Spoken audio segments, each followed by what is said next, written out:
तुला मारून आहुती देईन मोकळी कर गे मला हो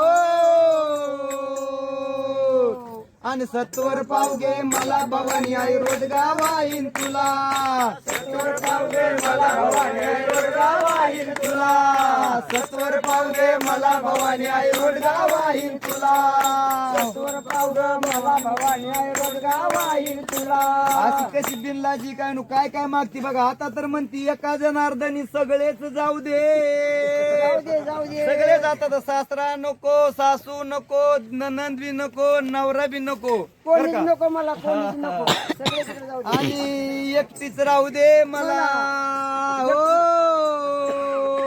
म्हणजे बघा रूपक असं केलंय काम क्रोध दंभ आहे का नाही लोभ मोह माया या विकारापासून दूर झाल्यानंतर तो आत्माच परमात्मा आहे. आणि शेवटी तुकोबराय म्हणतात ना तुझं मज नाही भेद सहजची केला विनोद. मग त्या परमात्म्यामध्ये ईश्वरामध्ये आणि तुमच्यामध्ये भेद राहत नाही. परंतु केव्हा कायाच पंढरी आहे ह्याच्यामध्ये बसलेला आहे तो आत्मा तो ईश्वर आहे तो तोच परमात्मा आहे.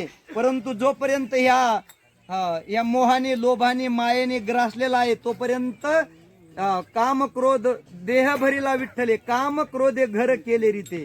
जोपर्यंत या देहामध्ये विकार आहे तोपर्यंत तुम्हाला ईश्वराची प्राप्ती होणं शक्य नाही. म्हणून या ठिकाणी मागणी आहे की सर्व माझं जाऊन दे आणि मला ईश्वराची प्राप्ती होऊन दे.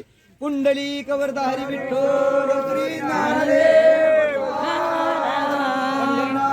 भगवान जय दादा गुरु भगवान की जय नर्मदे मैया की जय राम. जाऊ बाई लय भावकीचा अवघड हा बरोबरी करायची हा. बोडखी कर ग तिला ए सत्वर पाव घे मला भवानी आई रोजगा वाहीन तुला सत्वर पाव घे मला भवानी आई रोजगा वाहीन तुला सत्वर पाव घे मला भवानी आई रोजगा वाहीन तुला सत्वर पाव घे मला भवानी आई रोजगा वाहीन तुला हो हो. नंदेच पोर किरकिर करत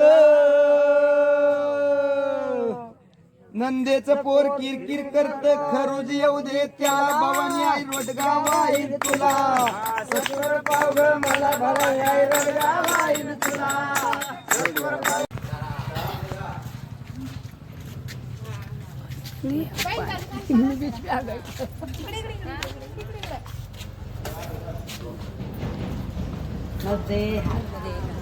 जीजी गया आगे हाँ गया